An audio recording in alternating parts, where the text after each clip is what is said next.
So I am here with Shok, also known as MyLiveTube, and probably some other names. Shok, would you like to introduce yourself, please? Tell us a little bit My about name is Luca. I live on the second floor.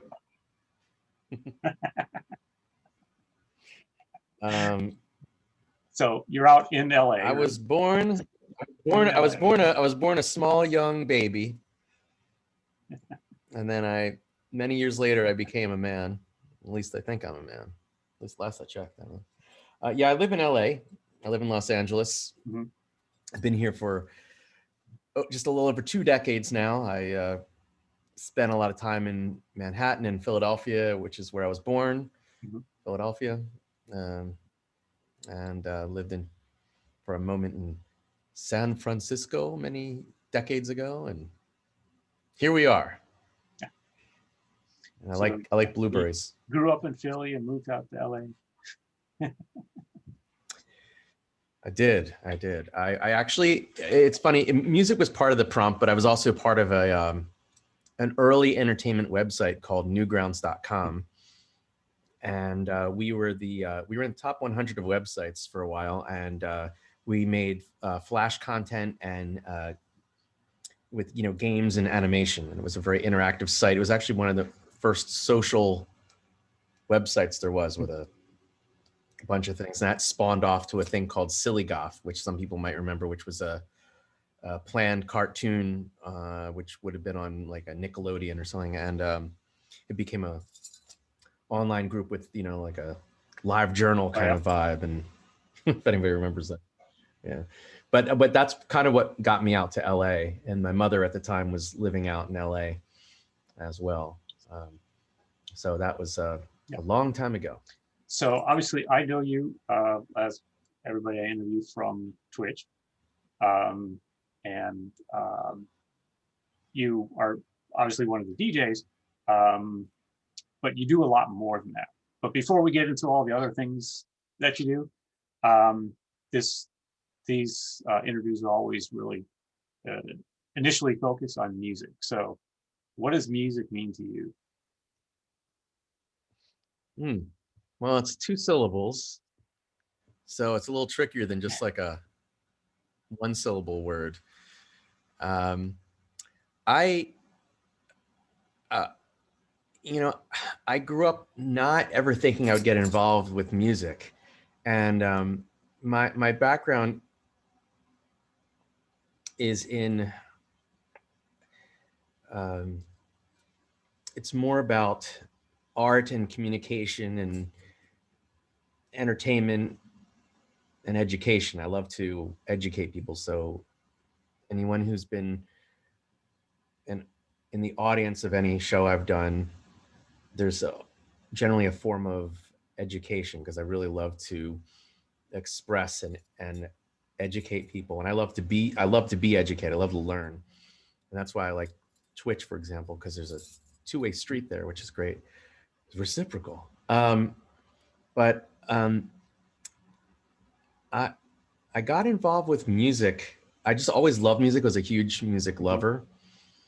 I'm a huge music fan. And but it was acting what really was my thing. And when I was a teenager, I wound up having a little bit of gear,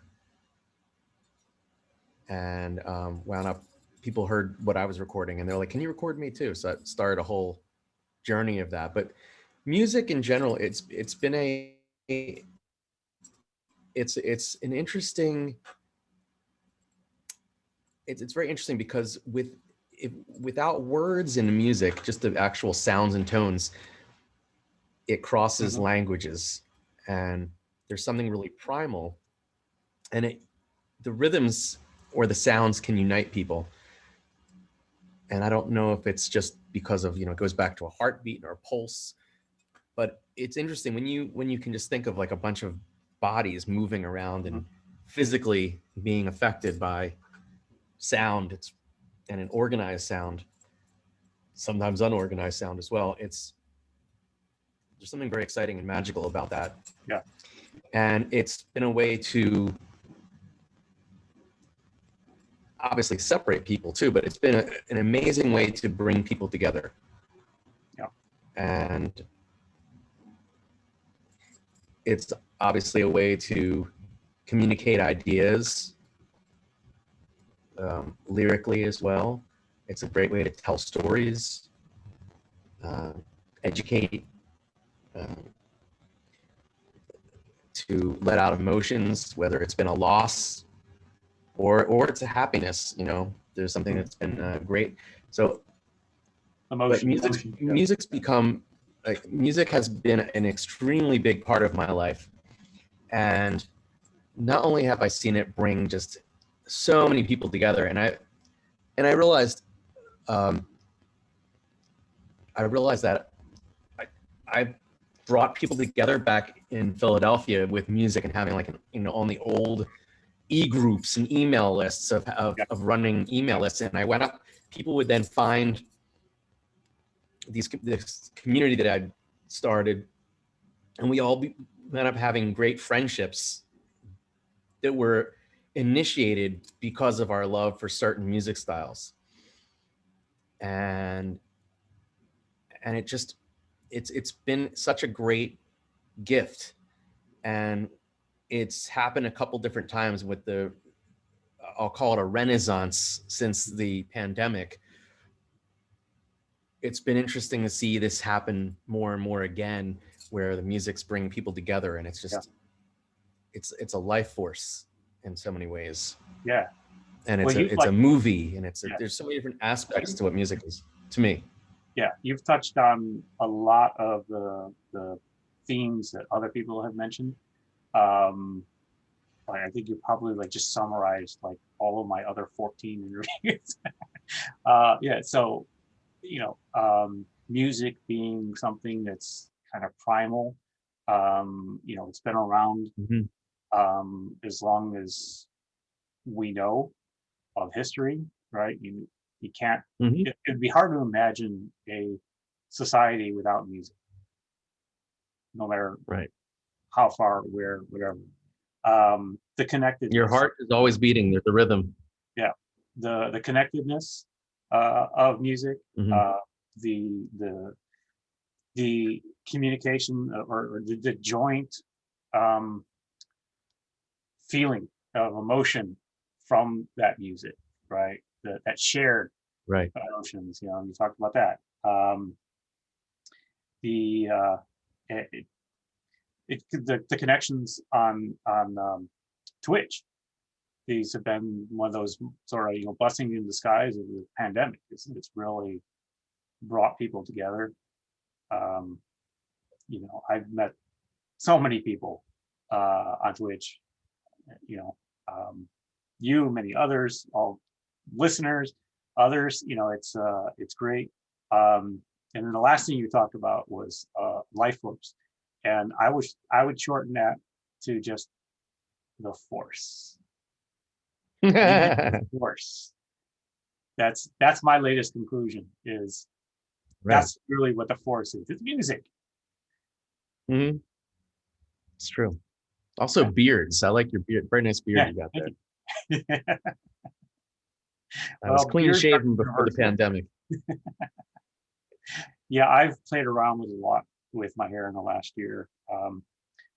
Before this pandemic hit, I was a regular Luke Skywalker cosplay, the old Luke from episode 7. So my hair was long, my beard wasn't quite like this, but not going out to get my hair cut, it was getting really long. It was driving me nuts, so I decided to shave it down into a mohawk. Then it turns out my hair is thinning too much, and I got a bald spot in the middle of my head, and the mohawk didn't look very good.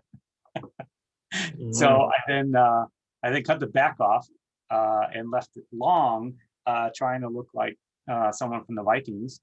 But again, my hair was too thin, so I did the braid, and it was like a tiny little rat tail. So eventually I cut that off, and this is what I've got left now.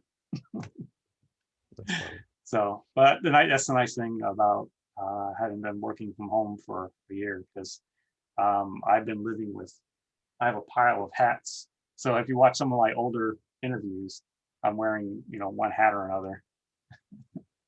Yeah. Don't have to worry about my hair, just cover it up with a hat. Mine was a lot shorter and it was blue. It's been blue Oh, for years. So wow. it's kind of weird. It's like, oh, there's the natural dark hair again, and there's a lot of gray, but I'm fine with that. But yeah, it's weird. It's weird, but I'm fine with that. And then and this is like all this part was completely blue. It's just faded to this Yeah. whatever this is. No, This amber color. the bleach that went in before it was dyed blue, probably. Mm-hmm. Mm-hmm. The blue Yeah. went, the bleach, just takes the color away. I need to make a quick announcement that Koya chocolate banana drink is just brilliant. And that's all I'm going to say about that. We're done with that conversation, but I just wanted to throw that out there for a second as I finished that delightful chocolate banana drink. And how much are they paying? Or how much They did not pay me anything, but I've definitely paid them quite a bit. Yeah, you should be paying that. It's really So, good. And there's a lot of protein. yeah, so you obviously music, and so much more. You do shows, you make music, you do gaming, you're doing a documentary. So just tell us about some of the things you're doing. Well, I guess I can take it back. I mean, I've been in a bunch of different bands and different capacities.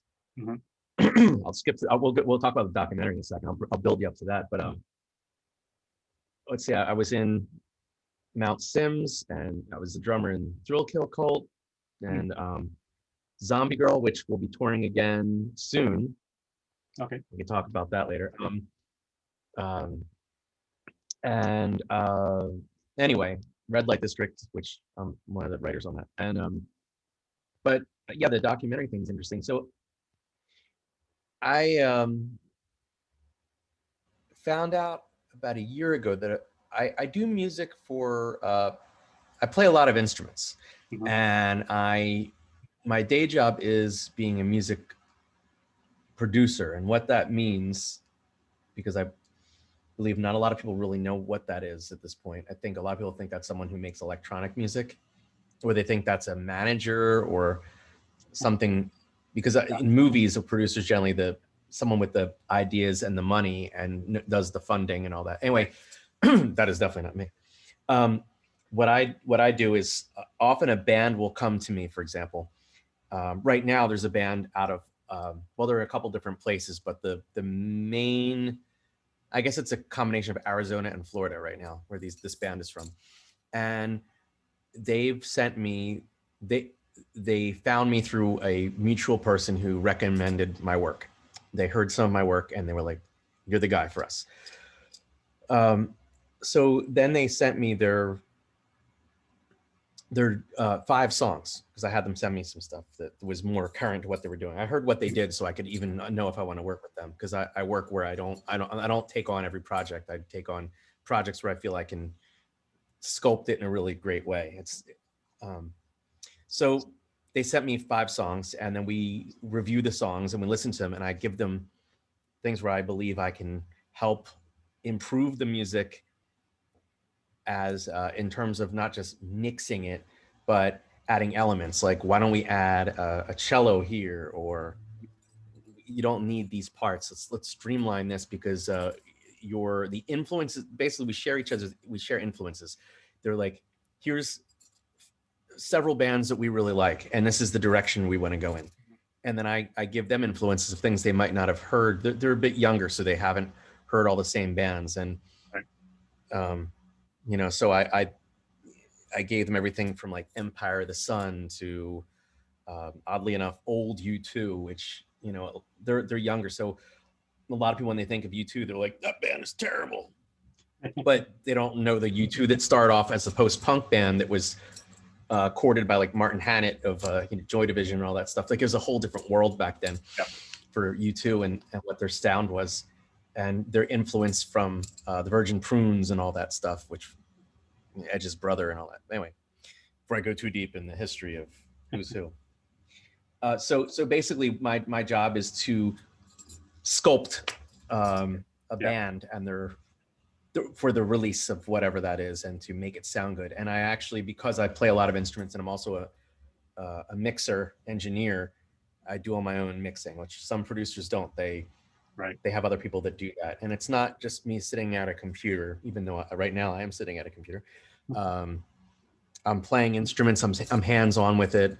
I generally am not gonna take over to the drums for someone, but I have done that before.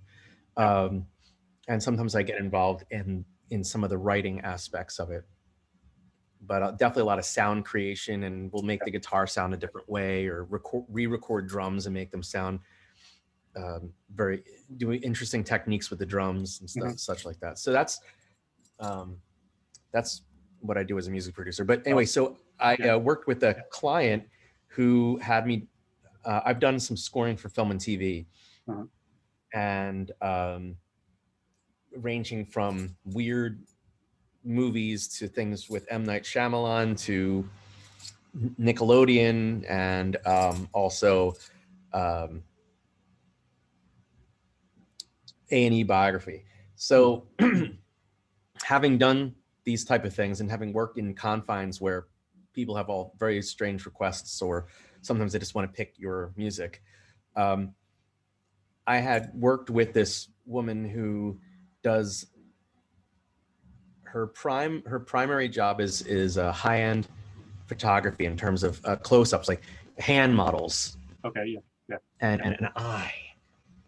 And I should switch the camera and really get in there. Let's see if I can switch to the camera. And an eye. Wait. Let's see if we can switch. And wait, an eye. Did I get it? There we go. Oh, yeah, just switch back. Here we go. And an eye. Anyway. All right, I'll stop this ridiculous foolishness. So the having fun. Okay. So you're still on the other camera. Yeah, I know. Switch it back. Right. So so she had gotten involved with doing some commercial work and needed music. So she asked me to do a couple things, and we wound up working well together. So she approached me way before the pandemic happened, said, I had an idea to do a documentary, and all my friends seem to think it's a great idea. And she has friends at Netflix. So she has been writing a documentary about a very nasty person who's just the stuff that this person gets involved with is just amazing, and how they've roped in high-end business people to massive corporations that we both know, to celebrities, and cons everybody out of money. And we're talking millions and millions of dollars. And somehow they get out of the legal system every time. They're able to get away with all this stuff. Anyway, the story is crazy as it unfolds, and it starts, you're like, okay, that's strange. And then it's like, how'd that happen? And then you're like, there's no way that's real. And then you can't believe how this escalates. And it's a great story. So she asked me to do music for this. So last July, I started working on this soundtrack for her documentary, which will lead to the next thing in a second. But and I started off bringing in one friend, so I would have just a way to bounce ideas off someone, so it wasn't just me, because I don't usually work that way. I usually work alone, but I thought it'd be an interesting way to have a different, have some different input and influence. And the music that my only direction from her, the showrunner, was that she had heard this kind of, she said, I need porno punk, and it's really like funk. And she played this one song for me, which was actually, oddly enough, an instrumental Beastie Boys kind of funk jam that was done back in the 90s. And it was something that I always loved, and I was always like, oh, I'd love to do a record like that one day. But it's not really my primary genre. I'm usually doing a lot of stuff that's a little bit more a hybrid of electronic and rock or something, or trip hoppy or electronic music or spooky or whatever, jazzy. So this was interesting. And then as time went on, I brought in 2 more people. So we have a core team of 4 people, and we have a couple other people that have come in to play other instruments. And we have like saxophone and French horn, we have cello, all sorts of crazy instruments too, like a charango. And then we have Lisa from the Basement Jacks and the Bell Rays. She's on it, and a lot of guests. Anyway, so there's like 33 cues. Anyway, that I'm just wrapping that now on the last song. And like I said, this started in the end of July, but I was thinking, it was like a week or 2 ago, I was in the shower and had a good idea, where all good ideas come from. Yep, and I could explain that. And I thought, there should be a documentary about this interesting time that's happened where music has once again brought people together, and you have this revival of chat rooms that you had 20 years ago on the internet. Mm-hmm. More than 20. I mean, you're looking at like 25 to 30 years ago, even on some places, like, like the AOL chat room or something, Yahoo chat.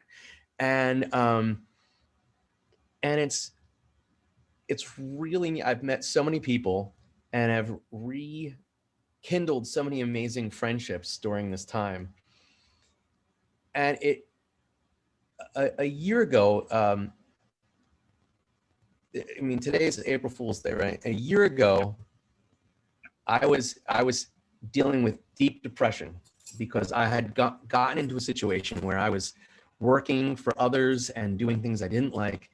And I was spending more time doing it than my studio work because, it was like a sure thing. So I was doing all this. I mean, it was somewhat related, a lot of the work, like editing audiobooks and things like that. But I was really unhappy and I was miserable. And I'd come out of 2018 through 19, where there was a loss of over 30 people that passed away, that revved up to then my mother, who I was really close with. And then 6 months, almost a day later, her sister passed. A day later, I was hit by a car. Wow. And then when I went to the East Coast to see family, my final grandparent, my grandmother, who was just under 100 years old, passed as well. So it was there was a lot of mourning to be done alone, and not even just thinking about the fact that I was miserable in life and mourning my own loss of who I was. And at the beginning of the pandemic, not being busy all the time, finally having a moment, because I would sleep 2-3 hours a night. I'd be working around the clock almost. Yep. 7 days a week. So 1 day a week in the month, I would just collapse and just sleep. Right. And I would just have to take off of one of the jobs. I was working that much. And I was absolutely miserable. And being able to reconnect on Twitch with certain people, and also with the pandemic, I think when I get creative when things are stressful for me. I mean, I guess a lot of people do. And I know one of the first things I did that was proactive was I was sitting there thinking about everything and just very confused. And I came up with a spoof about the Sisters of Mercy's This Corrosion. It was the Sisters of Mixing Coronavirus, This Coronavirus, or whatever it was. So that made me laugh a lot to make. And it was the first time I think I'd laughed in a long time. And then I had reconnected with my friend Joe Virus. Mm-hmm. And I told him about, we talked about the spoofs and all that stuff. And I said, I'm doing one about Nights of Ebb. And he said, I was thinking about writing some lyric or whatever. So we collaborated, and that was the Not So Ebb song that went pretty viral last year. And the new one's coming out tomorrow. But which will probably be after or before this airs. So by the time Oh this yeah, so it'll have already come out. it'll have already been out. Yep. 3 people will have it.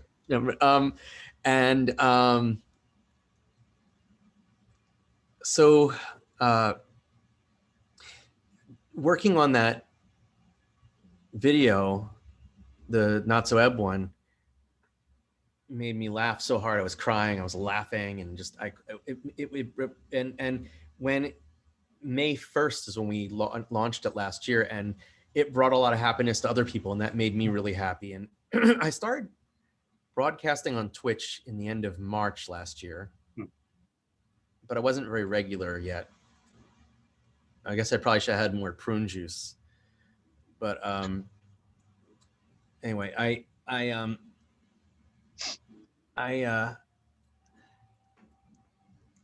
think sharing music it made me feel like I was doing something I used to do, which I did used to DJ a lot years ago. I haven't really DJed much in the last years because it's not really, it's not my, I'm not really like a DJ is not my thing. It's like I'm a musician first, but I just love sharing music, and I happen to share it publicly, and then that becomes you're a disc jockey. So, but that's, I don't usually ever think that it's not something that I even think of. When people say you're a DJ, I'm like, oh yeah, I guess I do that too. But yeah, I think by sharing the music that I loved with people and realizing that they had they had the affinity for the genres and the art form the same way, it was like a welcome home of sorts. And as time progressed, I started feeling more like me. And I know that my birthday was last July, and I know I was still feeling a little weird. But I remember I did a stream last year on my birthday that fell on a Tuesday, which became my 320 minutes night. And I remember just so many people logged on. There was like, I mean, now like if I have like 100 people, it's not as earth-shattering, but at the time it was like, oh my God, I got 100 people in here, and these are all my friends. Like, and these were people I knew. It wasn't like just people that, it was people I haven't seen in years, and it was a way for us to kind of celebrate the birthday together. And it was just it was really nice to connect in real time with people and to spend a number of hours together on, the platform, and be able to listen to music that meant a lot. It brought a lot of memories back of adventures and all that, because music really, it's amazing how music just does that. It really, you hear a certain song, you're like, I remember what that, that time reminds me of when we went on the adventure to whatever. Yeah, I do that all the time, especially if I've been drinking. It's like, oh yeah, I remember this. Yeah. So it's just so it brought me out of that. And so this idea for a documentary made me realize that there's a lot of people that are finding jobs and new directions because of this, and the friendships that have been forged or rekindled. These aren't going away. These are strong foundations for relationships of business, friends, love, respect. And it's a very there's this a really warm feeling about it. And there's people out there that are on these platforms for different reasons, and it can be unfortunate. But for the most part, I found almost everybody to be really, really welcoming and caring and nurturing, and we're all here for the same reasons. And it's just it's really amazing. And I feel it's a good turning point in the world for so many people that have found the platform of Twitch and some of the other services. Discord is not a great system, but it's here, and it's also connected people, and Yeah. we have a lot of fun. I do a games night. And I do a games possibly night on Mondays, you know, so it's not even just all music. Yeah. Oh, I was gonna say Discord is sounds like it's being bought up by Microsoft. They've made an offer. Yeah, So I know. then again, Twitch is owned by Amazon. I know. So. Yeah. Look, if they can make Discord better, I'm all for it, because Yep. right now I find Discord to have a lot of flaws, and but we have fun. I moved the games night and our karaoke night away from Twitch for now, but it just got picked up by a very, very, very big channel on Twitch. So we'll come back in a few weeks, actually. Yeah, one of the people that created the Electric Daisy Carnival and a hard festival, his name is Mr. Kool-Aid. He's an old friend of mine, and I've actually been a writer of some of the music. I don't know if that's, I don't know. You know, sometimes I'm, you know, so one of the things I do on the side is a ghostwriter. I don't think I'm not really, I think I'm credited on that stuff, but anyway, so yeah, I write music for some people, and anyway, so he has a channel, and it's well attended, and he wanted me to do the games night on his channel, so we're gonna do it there. And but it's, yeah, we do games and karaoke. We do Jackbox games, so that's a lot of fun. And Friday nights I do a movie night every Friday, which is fun. We just have people give a poll on our Discord, and people can pick out what movies, and we did Cage night last week, which was Nicolas Cage, and we did Wild at Heart and Raising Arizona. So you did it's pretty funny. Coming to America the other day too, didn't you?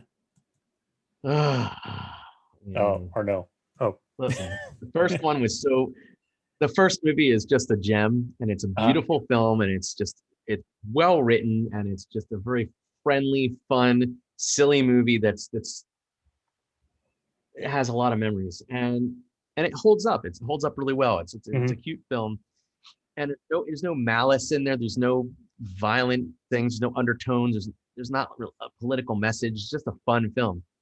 And anyway, Coming to America 2 is different. Something else. I don't know. Okay.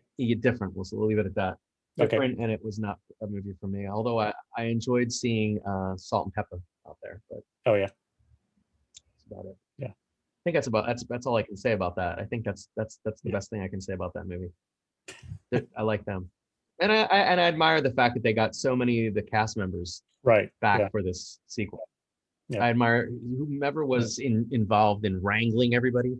Did a fantastic job. I mean, really amazing that they were able to pull that off. That's an amazing feat. Yeah. And hands as well. But so anyway, so that's what we do. Well, I want to just point out occasionally your sound kind of gets a little staticky. I haven't quite figured out what's caused, when it happens and whatnot, but only lasts for like a couple of minutes and goes away. I can tell you what that's. I can tell you that's probably because we are connected right now via my phone, and sometimes lately during certain hours of the day, until it's like much later in the night, there's a weird thing where the internet gets that's what we're getting right now. Yeah, sorry about that. Oh, that's all right. Could still understand you fine. So I kind of want to when you were talking about producing, it reminds me of various stories I've heard about bands and producers back in the 80s, and like people like Adrian Sherwood, and what they would do, including where you said you were giving them all this music to listen to kind of get some inspiration.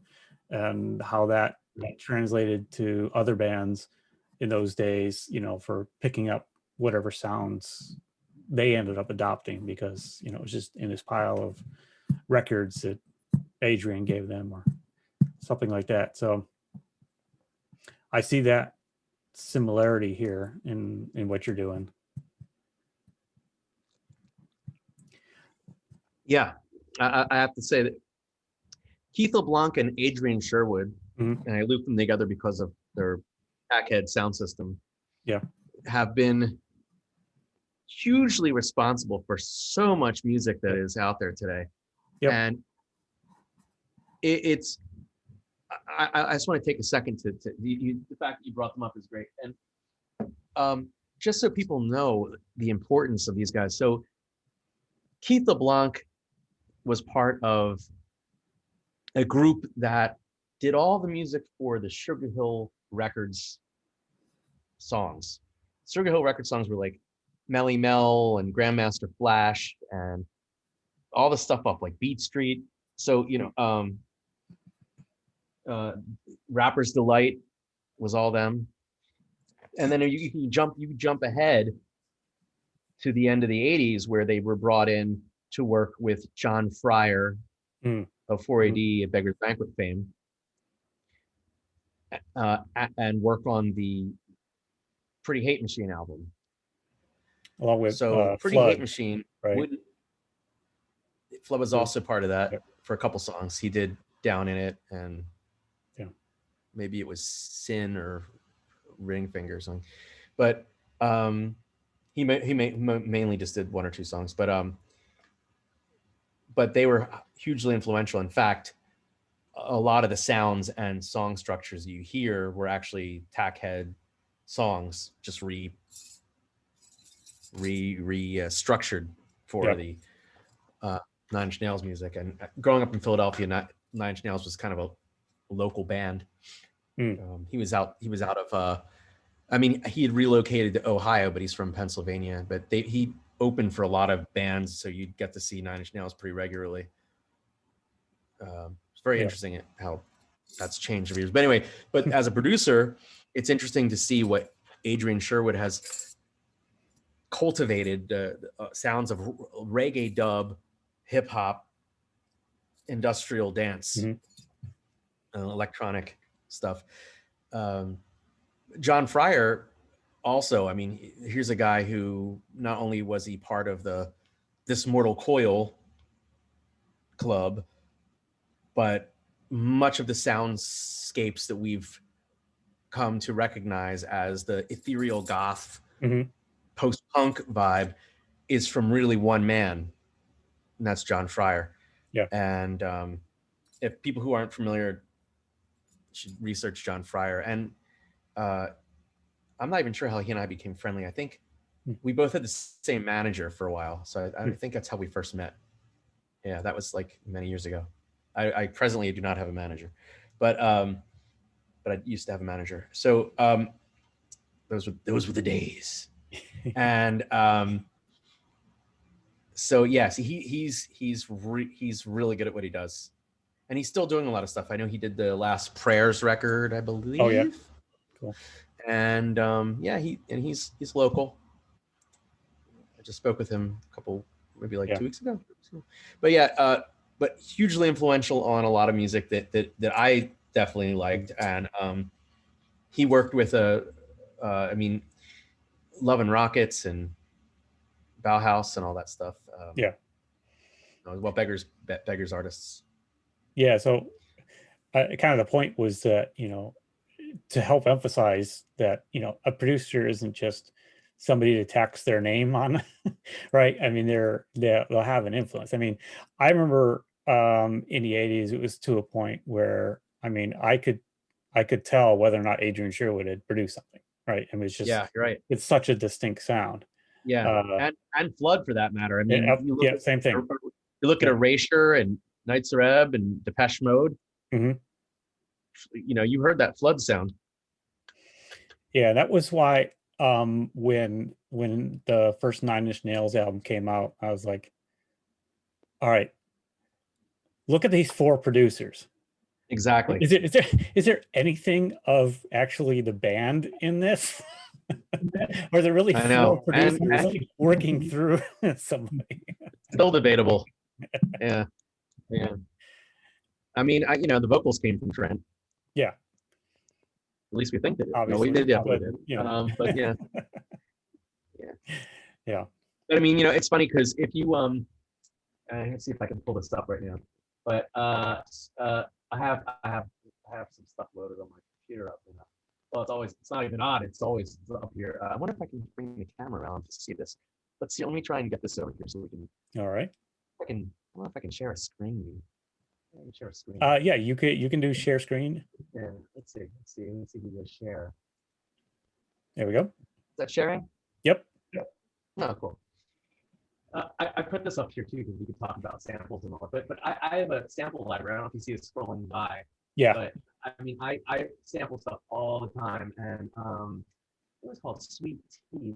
Almost all of that first Pretty Hate Machine, all the beats were from like Scritti Politti, but mostly this one Christmas hip hop album. Mm. And let me see if I have that.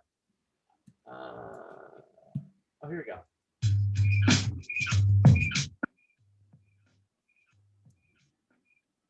You might recognize that. If anyone is listening and figures out what that song is, it'd be cool to figure that out. But that's actually something that was sampled.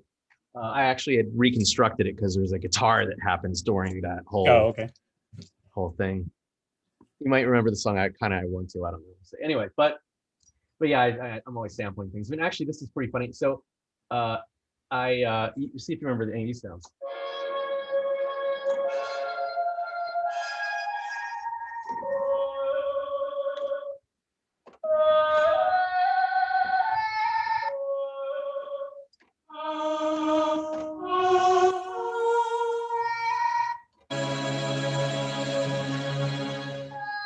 Recognize that yet? No.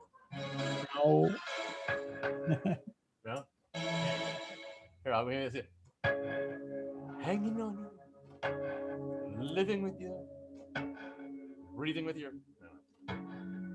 Always be here. Anyway, those are sounds from Alan Wilder's Sound Bank. Okay. Yeah. Okay. Yeah. I Yeah. didn't sample them. I was just. Yeah. I happened upon them. We'll call it. But that was Martin. That was Martin Gore's sampler when he was the tour. But anyway, yeah, I'm always Got it now. Yeah. things as well. So I'm always trying to grab weird bits of things. All right. Your sound is almost completely gone. I can't hear you. Oh, is the internet gone wacky again? No, I'm not getting an echo. I just can barely hear you. No, I was just saying if the internet was going away again. Okay. Oh. It might be it's just the internet. Okay. Yeah. We'll see if is it better now? A little bit. Still quiet. Is it just quiet? Is that all it is? Yeah. Okay. I could probably turn up the microphone. Is that better? Yes. It seemed like maybe you changed the source or something. No. No? I haven't changed the source. I just turned the volume up just a hair. Still like okay. Probably like 1 dB, 2 dB. Oh, okay. Yeah. But anyway, that's I'll stop sharing the screen. Okay. That also could be it too, because it's more resources that have to get sent. Who knows? Yeah. Yeah. Another thing I wanted to touch on, you had mentioned earlier about the documentary. I made a note about, I know what it was. Okay. Have you read or listened to an audiobook of Talking to Strangers or Talking with Strangers by Malcolm Gladwell?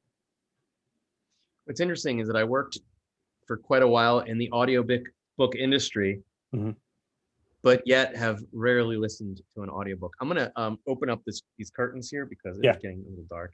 Well, okay. Yeah, no problem.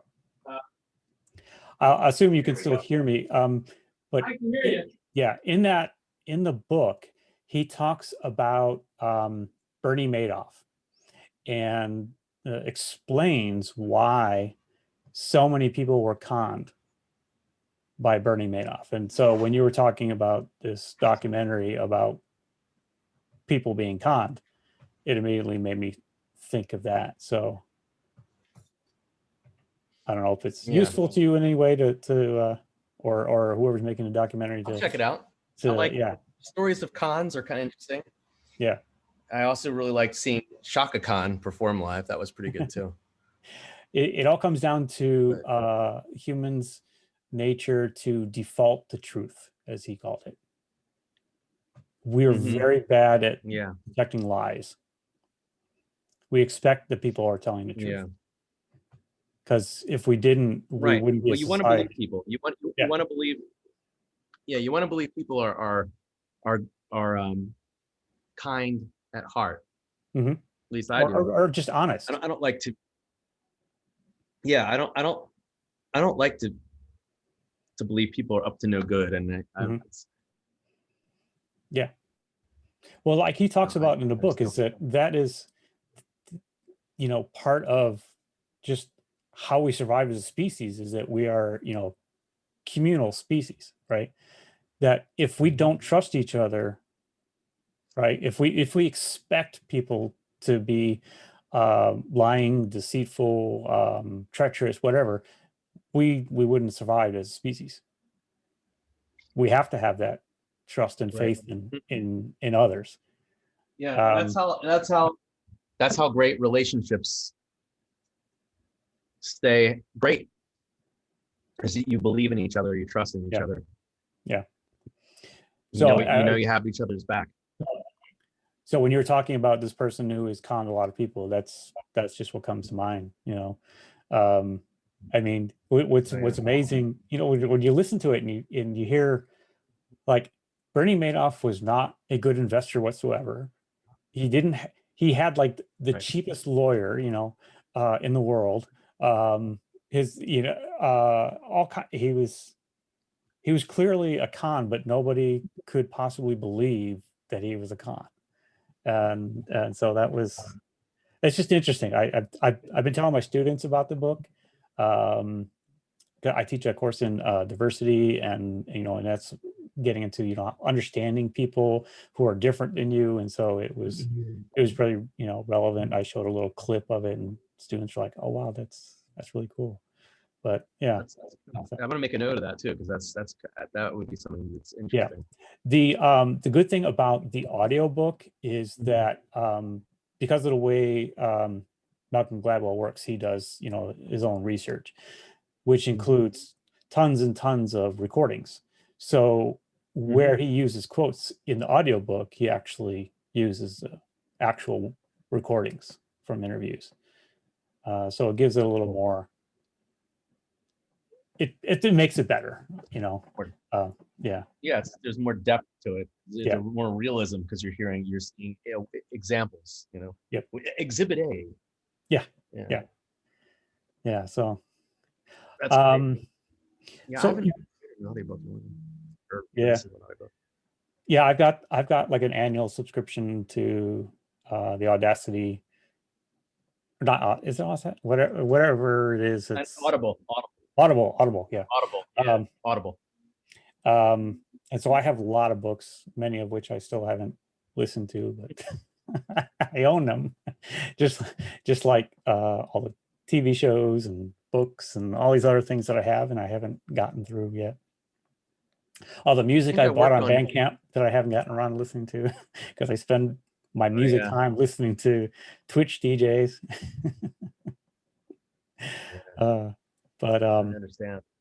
yeah, so let's see, what else was it you were doing? You mentioned Eating a lot of food. Like pie. Yeah. You mentioned an upcoming drive-in thing. We've done a couple of these so far. Yeah. We did a weird film called Wonder Woman, we also did Psycho Gorman, which was kind of a strange film, where this this kind of creature from hell Mhm. is uncovered. Yet there's a stone that is held by this young girl, and she has the power over this demon. It's a cute comedy, and anyway, for my love of films and all that, combining that, we would do a thing where in Hollywood there's a venue that I teamed up with, Arena Cine Lounge, which you can find them on arenascreen.com, and they curate all sorts of great films. So one of the best curation of modern cinema out there, and classic as well. And great fellow called Christian Maioli, and we teamed up, and we will, before the films happen, the films happen in a parking lot in Hollywood, and there's a giant wall with a screen, very high-end screen, and and then the movie companies, whether it's something super major like Wonder Woman, or a more indie film like Psycho Gorman, they send the reels. It's put on the regular projector and sent out. And then just like a drive-in, you tune in with your car radio, and I think it can hold between 20 and 30 cars or something in the lot, maybe 40, I don't know. And we broadcast, but before the films, we basically do the regular Twitch show. We can broadcast on screen if we want. You can tune in your whatever in your car, phone, pad, watch. Yeah, I think helmet. I've seen replay or video of one of those where you guys were all out there, keeping socially distant and all that, but dancing and playing music and all that. Yeah, and and Juliet from Red Light District came and sang both times. We had a cover of Jolene debuted there. Jolene, the Dolly Parton song, and a cover of that electro swing style. We have an electro swing party every first Sunday of the month online, Spookeasy. But actually, here's an interesting tidbit for you. Dolly Parton, first of all, an amazing humanitarian.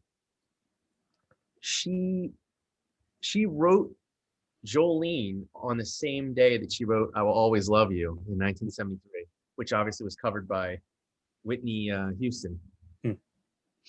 And it's just really, really amazing that in one day she wrote two songs that just have gone on for, closing in on 50 years of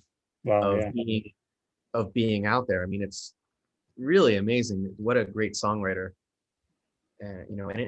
And she has always pretty much been at least it seems like pretty much in control of her career and her business, and has remained very positive over the years. And even when there's things troubling her, she puts on a really good face, and I believe her positivity is genuine.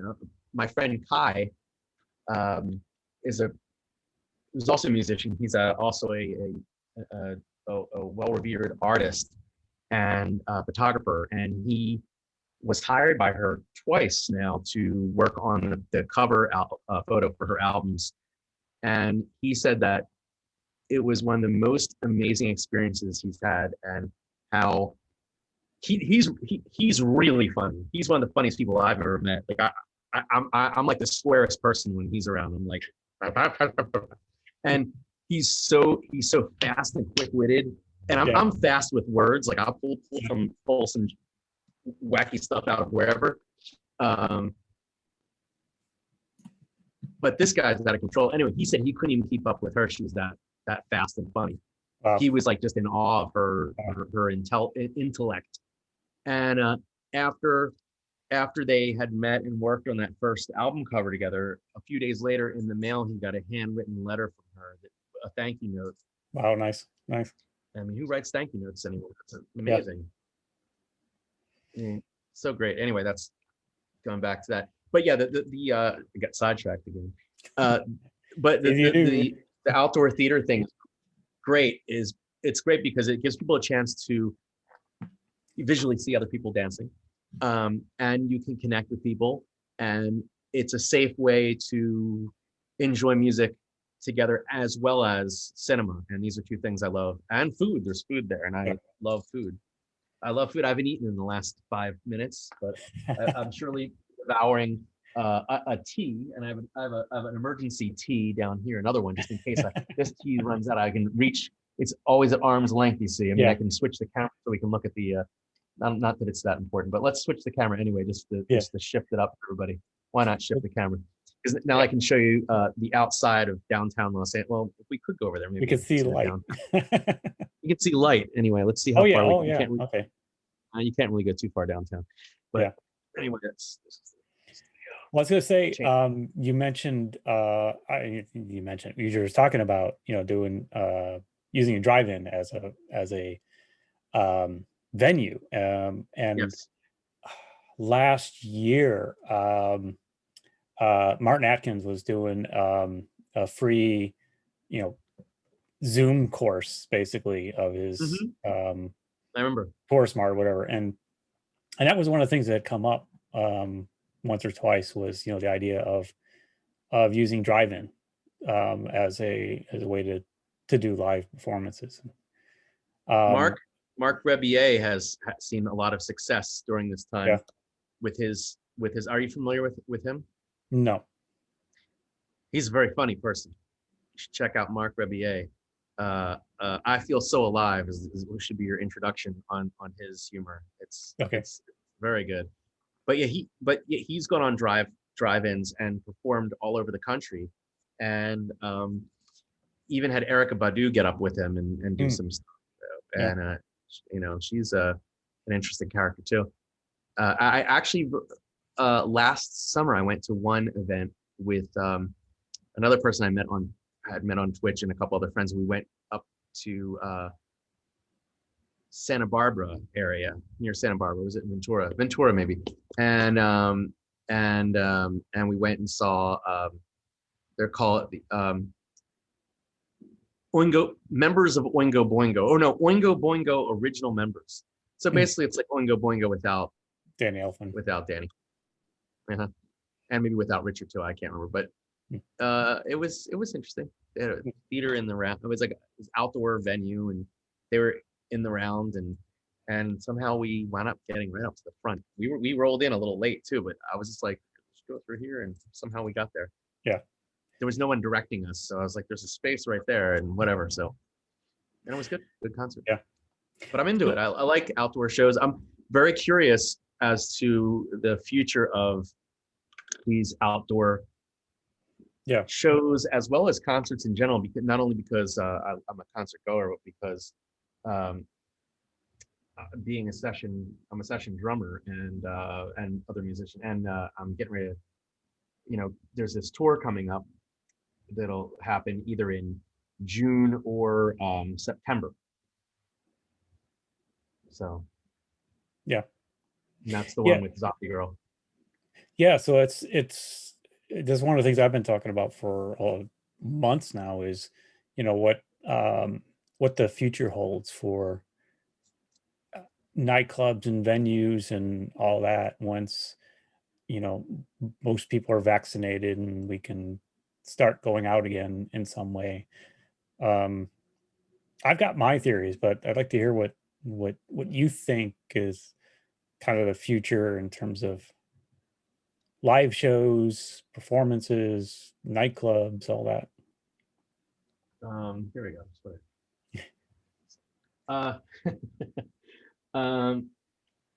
I think, let's see, that works. That works, right? There we go. Nice new angle. We're switching up a little bit,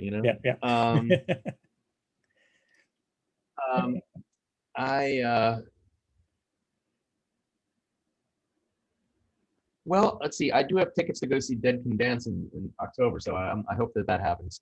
But I'm more for safety right now, and I'm content with being on the internet and hanging out and and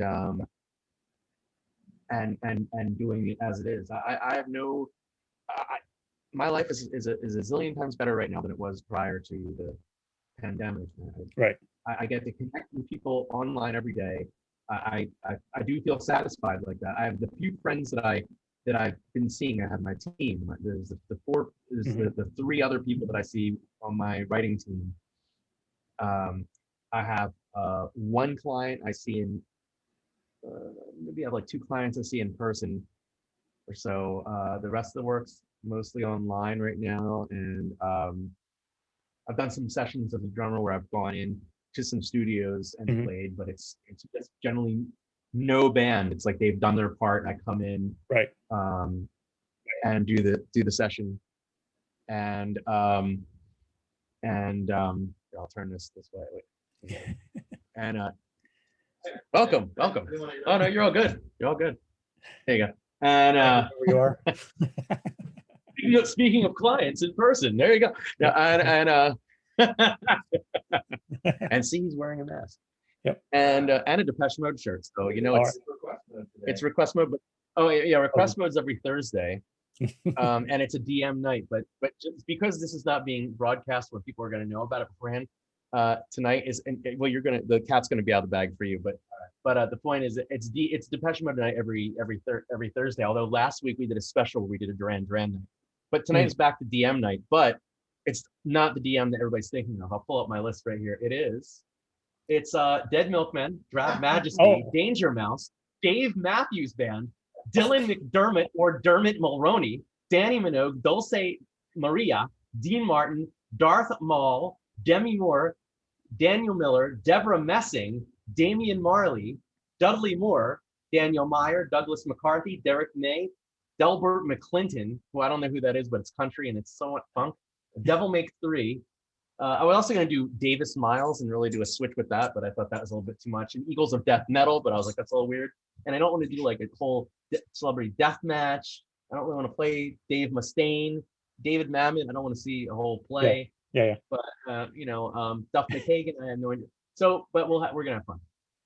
That's the DM. And I might end with a cover of a Depeche Mode song. We've turned Thursdays into like a weird gong show where I play covers of Depeche Mode or whatever, and people gong them. It's pretty awesome on Twitch. That's every Thursday at 10 p.m. Cool. So I'm excited for that. Yeah, that sounds cool. It's gonna shock some people. Pun intended. Yeah, so April Fools. You gotta DM them. Yeah. That's true. It is still April Fools. Yeah. Dark milk chocolate? No, dark mocha. I don't know. What else could I do? I don't know. Yeah.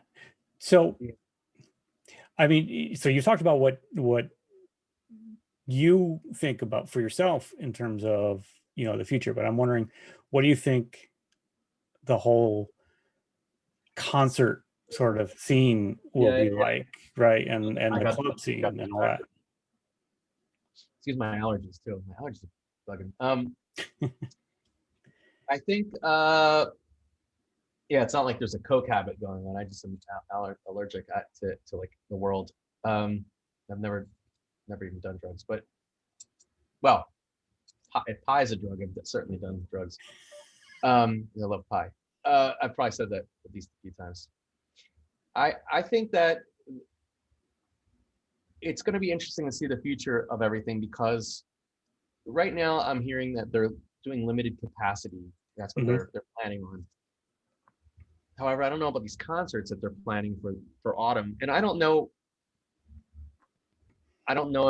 if the world is going to be ready to be back together yet. I've certainly seen some news clips of people, and the most recent spring break clips of people all banded together without masks, and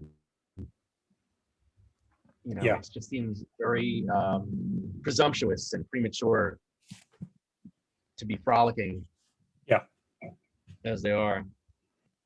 Ever since I opened up that window, my allergies. Anyway. Allergies, pollen. But anyway,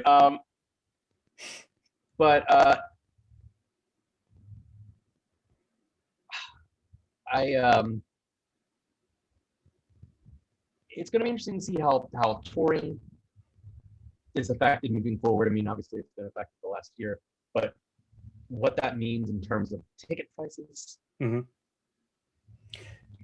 See, now my thinking is that so many people have already embraced online, Right. that we're going to see, dual efforts, Oh, yeah, no doubt right? about it. So it'll be doubt live about it. plus streaming, right? And that's the way that, concerts can become, profitable. The clubs can become I think they're profitable. going to become way more profitable in the future like that. Also, Yep. I have to say, so I got a message from Bandcamp that Bandcamp is now doing live broadcasts, ticketed live broadcasts as well. Oh yeah. So you can sell your tickets directly. Yep. There are a lot of You know, platforms that have come up in the last year for all kinds of stuff like this. I have a small list of some of them that I've been keeping track of because, one, just out of curiosity, two, just because I teach online, I'm always looking to see what else is out there. There's some fun things out there that are pretty cool. Have you seen Gather.town? I've not seen that one yet. Yeah, you should check it out. It's basically like it out. an old school video game. You take on a little avatar and you walk around in whatever the space is designed as. Yeah. And as you get close to people, you'll get access to their cameras, right? So you'll see and hear them. I can be an underwater seahorse doing calypso music. That'd be kind of fun. Yeah. Yeah. So Like there, calypso. and it integrates with all kinds of platforms, including Twitch. So there was one conference that I went to that they did that as like a kind of a social thing. And it was kind of cool, but not enough people showed up for it to really be really fun. But I could see that being, I just had a lot of fun running around, like with my little character. And this is open now. It's a public site. Yep. It's gather.town. Wow, I might have to check that out for this weekend. Yeah, and you can design whatever your layout will be. You can have rooms where you have like presenters, you play videos, you have places for people to just gather. I mean, there's a lot to it. And I'm just surprised more people aren't using it because to me, it's fun because I mean, well, you're it's like, I don't know, it's kind of like getting into being in the Sims or something. I don't know. You've just converted one person. I'm gonna check it out. Yeah. I'm definitely gonna look at that. That's right up my alley. But the idea is that there's a lot of this out there. There's a whole host of, right? So I see that some of that's going to be integrated and accepted, right? We've got Twitch, but who knows how long that'll last because, they've already got the 3 strikes you're out up there. I'm sure you've seen that. So yeah, who knows what's going to happen with that. When it first came about, I envisioned, well, first of all, I was talking to my sister about baseball because she's a huge White Sox fan. I'm from Chicago. I'm not in Chicago, but I'm from Chicago. And she was talking about, the games there where they're having games, but nobody in the stands. And then we talked about how they'll put like pictures of people. I'm like, why don't they just rent out iPads on the seats? About that. Right? Yeah. And let people watch the game from there. They did something like that with Penn and Teller's Fool Us, where they have cameras and virtual screens. Yeah. So that it can be done, and they've done a very interesting way of a design in the background. If you get a chance to watch that show, I'm a huge Penn and Teller fan. Okay. So I don't watch a lot of TV, but I watch their show because I love it, and it's great. What's it on? Great. It's on my computer. It's it's on YouTube, that's for sure. Okay. I don't know if it's, I don't know. I don't know what it's on. I watch. That's right. Somebody can look it up. Yeah. But it's the way that they have handled the virtual audience is Mhm. really something, and I would love to see more of that Yeah. happen. And but it'll be interesting to see how things integrate back into the world. Will they have half cameras and half virtual people, and will there then be people in the theater, and how many will there be? They're saying something like, I know restaurants in Los Angeles are 25% capacity as you can do now. Mm. I have not partaken in that.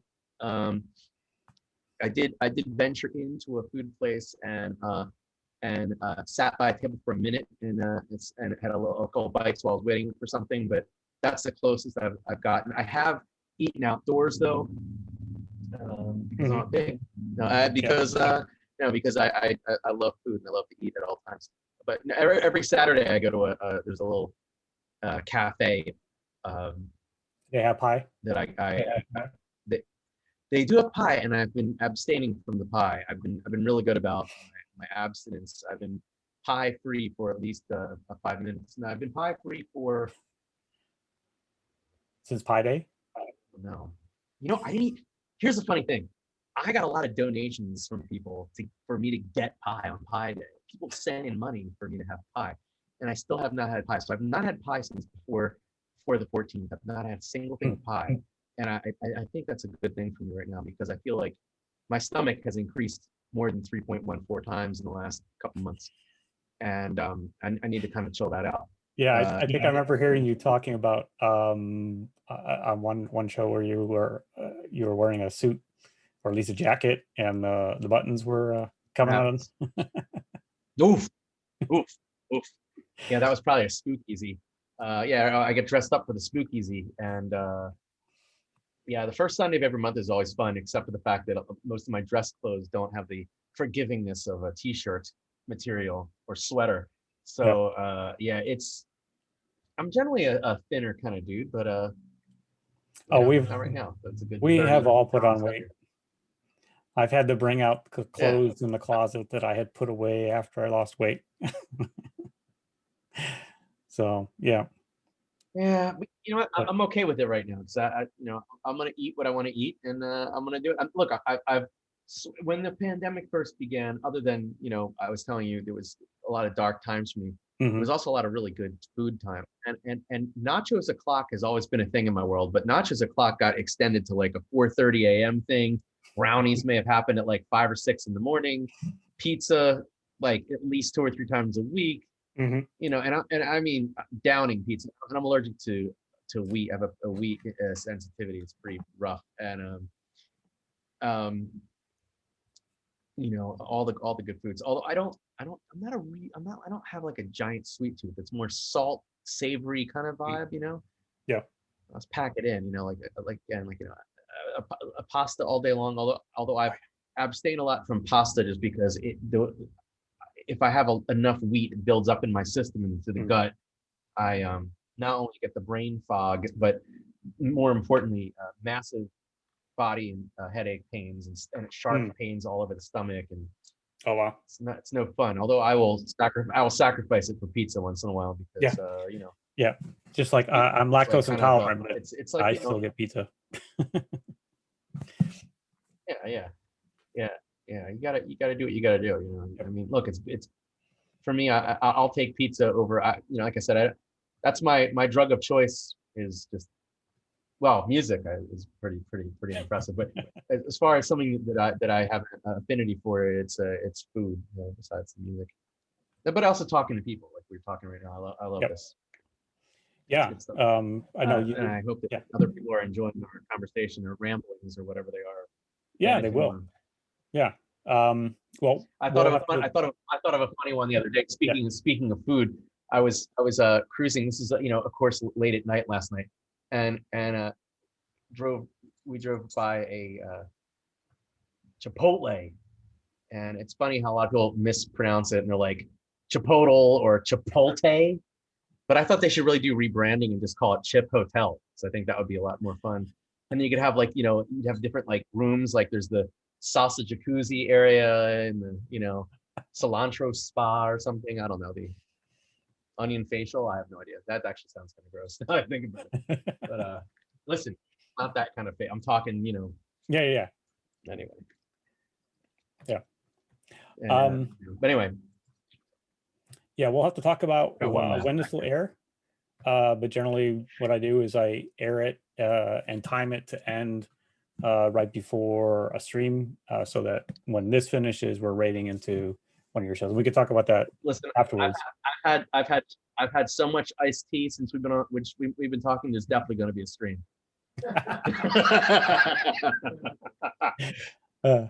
Well, before that happens, I'll keep it and to let you get to your client, I'll ask you my closing question, which is, what gives you hope?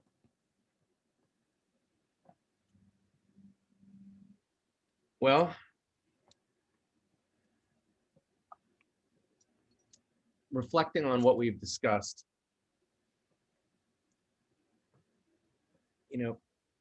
communicating with people and finding that during a time when the pandemic separated so many people, we found a way to still connect with each other and share love.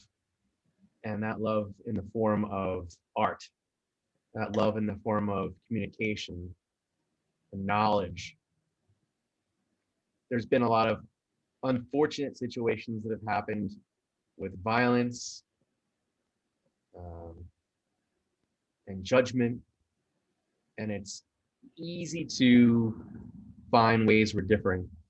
And it's good for people who want to control people to separate people by continually reaffirming everybody's differences, because then you can get people in the smaller groups, and then in smaller groups you can control them better. But what gives me hope is the fact that so many people have connected from various parts of the world. I talk to people from Germany, Australia, and Spain every day. Mm-hmm. Every day for almost for over a year now, some of them. People that I've known since I was a kid, even, who we hadn't spoken much in the last 20-something years, 25 years. And now I'm talking to them daily, or at least every couple of days. And we're involved in activities together, whether it's a games night, a movie night, just a chat. How's your day? Where I wouldn't have really talked to these people before. That gives me hope that people are able to communicate again, and that hopefully this will continue when things open up. People will remember that it's, everybody had gotten closed. People weren't talking on the phone. People weren't communicating the same way. You might get a text from someone that was very quick, and we were on the go, and we were facing this way, and we were forgetting ourselves. And I feel that it's really nice to find that. I mean, I was a victim of, got lost in, I try to connect with my friends, but I know that I wasn't always the best at getting back, because I was just so guided, and I was so tired and miserable by the end of the day that I just needed to come home and collapse. Right. Because I was only going to sleep from 2 a.m. or midnight until 5 a.m. when I had to do it all over again, be miserable again the next day, and try to put on a nice face and be like, oh, okay, well, this is my life. And I could reflect on the times that I had when I was younger, when I was like, okay, I'm doing something I enjoy. And it gives me hope to know that for somehow all these months, I've been able to keep the electricity on. I have a recording studio, and I also have a place where I live, where I call home, and I have a partner and another four-legged partner, a cat, and we're able to support the cat, because that cat is not going to get a job. That cat, No. And we're able to, They do not like work. keep things afloat. And, jackass. And it's really nice that somehow people are able to be able to fund what they love again, and we're finding new ways to do that and build communities that are supportive, where I feel many of these communities hadn't existed in years, or if they ever did. And that's what gives me hope. It gives me hope that people are wanting to work together and support each other and share each other's thoughts, share each other's troubles, and not be afraid to ask when you need help. You know, that's important. And you know, and just it's wonderful that we're able to connect and share so much. That's really what it comes down to. And that gives me hope that the world is not completely doomed, and that I can move forward with my life, and somehow I'm not going to be living on the streets. You know, I worried about that before. Yeah. I worried, how am I going to continue? What am I going to do? I'm not a young kid anymore. And why would anyone care what I have to say? Who cares what I think? I'm just some other person that no one, you know, gives a crap about. I mean, I know my family cares about me and a couple friends, but it's nice to have this outlet with people that all may have thought the same thing about themselves and others. And now we're realizing that we're not always alone, that we can reach out and someone's listening. Someone's there to provide support. And even if it's just not even support in terms of being proactive, maybe they're just listening, and that's helpful too sometimes. And that gives me hope that people are, you know, we talked about earlier, we talked about people, you want to believe that people are good and trustworthy and honest. And you can have faith now that you can air out your thoughts, and you're not going to be ridiculed for your beliefs. Might be judged a little bit, but you're going to be appreciated, or at least understood and heard. And that gives me hope. Yeah. And also that, you know, food is good too. It's a little bit like almost, I want to say it's like restarting a game. Yeah, I've used that analogy as well. And you know, the energy is back in your energy, you know, your energy level's been refilled. Right. Yeah. Start over. LA, you may have to go through rounds 1 through 50, but guess what? Now you've had experience. You remember what 1 through 50 was like.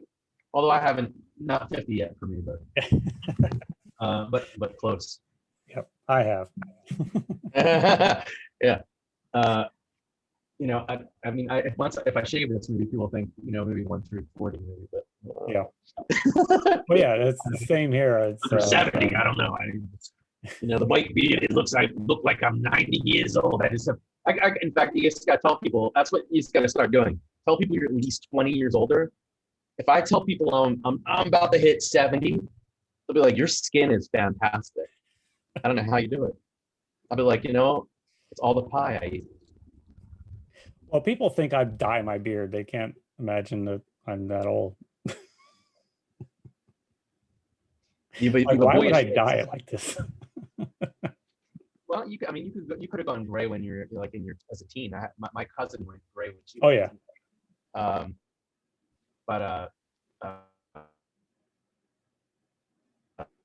You know, my dad started gray. I mean, if you shaved off that beard, you would seriously look like you're 30. Oh yeah. Yeah. Look at that young boy. Look at that. Yeah, but I've had a beard for so long now. When I see pictures, like when my wife and I first met, Jesus, what was that? It was 2003. With no beard, I just looked like a little kid. But it was a long time ago, so yeah. Oh yeah. Yeah. So anyway, thank you for taking the time to speak with me. It's been a lot of fun. Thank you for your time. I'm going to stop recording here in just a minute, and as this airs, we'll be rating into something. And yeah, we'll either do a Tuesday or Saturday thing. We'll figure that out, and so either hey, I hope you've been having a great Tuesday, or hey, I hope your weekend's great, and stick around for Midnight Salad. One of the two. Yep. Oh my God. All right. Thank you. All right.